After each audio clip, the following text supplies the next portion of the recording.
There's an article that came out in the Post and Courier. Fentanyl is the new opioid plague.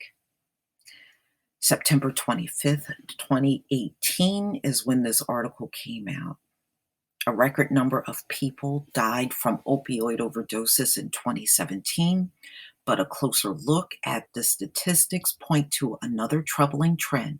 Synthetic opioids now account for more deaths nationally than prescription painkillers, an alarming sign that the addiction plague is transforming into a different kind of battle.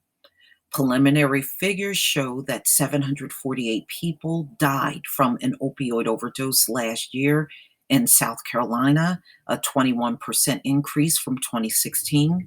The jump mirrored the rise in opioid deaths across the country, which totaled 49,000 last year.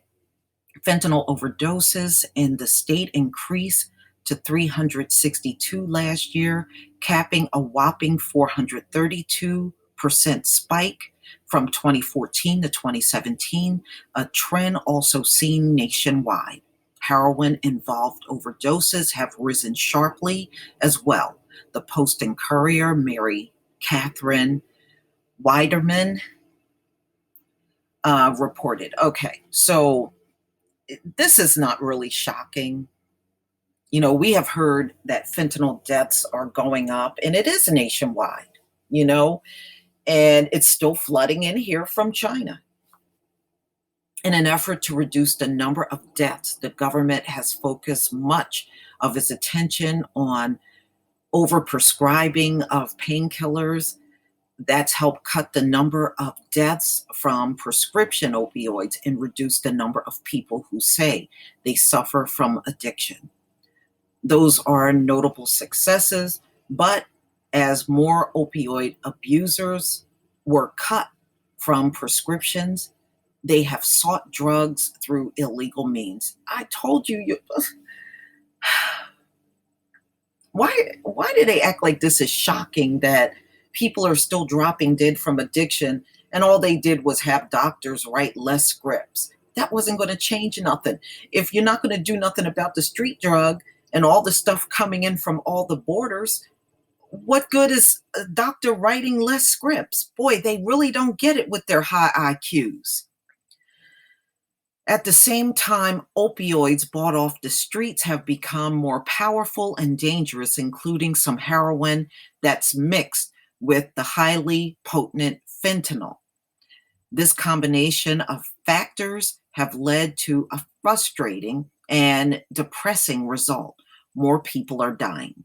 Fentanyl is so powerful, and it is very strong, it's very powerful, and it's deadly, that a little goes a very long way.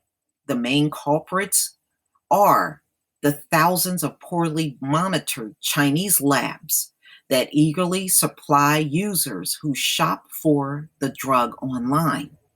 They also sell to criminals in the United States and Mexico who punch out fake prescription opioids and also mix fentanyl with heroin to create a more potent and dangerous form of the drug.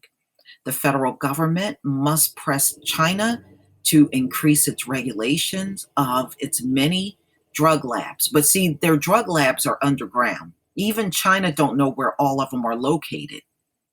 They're slick.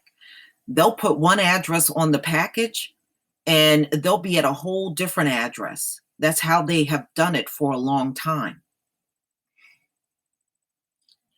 This will take more diplomacy than is currently being practiced between the two countries, but it's absolutely necessary to stem the flow of fentanyl into the United States. With the trade war going on, good luck. Good luck. I don't think you're going to get a very cooperative China because of Trump's trade war.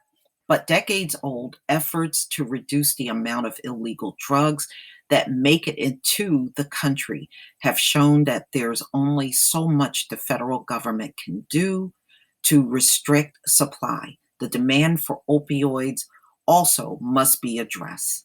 That's a tremendously difficult job because few people are able to free themselves from the grip of opioid addiction. And that's true.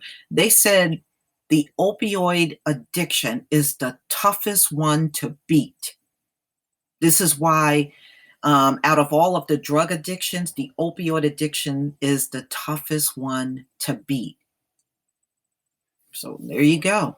The government must help increase access to addiction fighting medication, treatment, and recovery services. Money for those needs are included a $1 billion in federal funding announced last week by the U.S.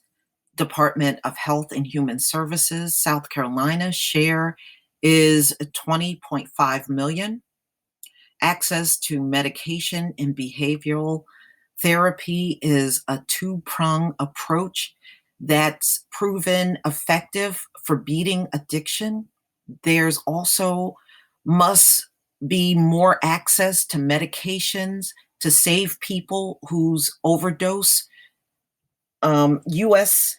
Senate Tom Scott, Republican, led the passage of two bills last week that are aimed at helping families as part of a larger package of measures approved by the Senate. This followed a handful of opioid-related bills approved by the South Carolina legislature earlier this year. All of these efforts and more are needed to help the over 2 million people across the country suffering from opioid or heroin use disorders. The rise in fentanyl use complicates an already complex problem, but everyone must continue their efforts to help them before even more people end up in jail, the emergency room, or worse. Well, they have thrown endless amount of money at this addiction, and it's still going strong, y'all. That's all I can say. But please tell me what you think, ladies and gentlemen, about this story. None of us should really be surprised. You know, they know technically they can never stop all of these street drugs from coming in. They can't.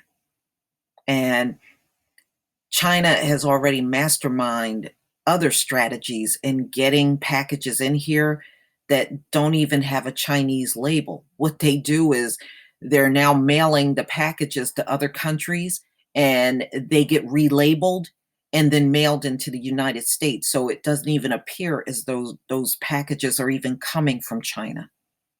So, you know, good luck. I don't believe you're going to trace all of these labs in China. And I don't believe the fentanyl is going to stop because China is very upset right now with Trump over this trade war. Why would they help you? Why would they do it? They won't. Please leave your comment and subscribe. Don't forget to hit on the notification bell, and I will see you on the next video. Peace, family.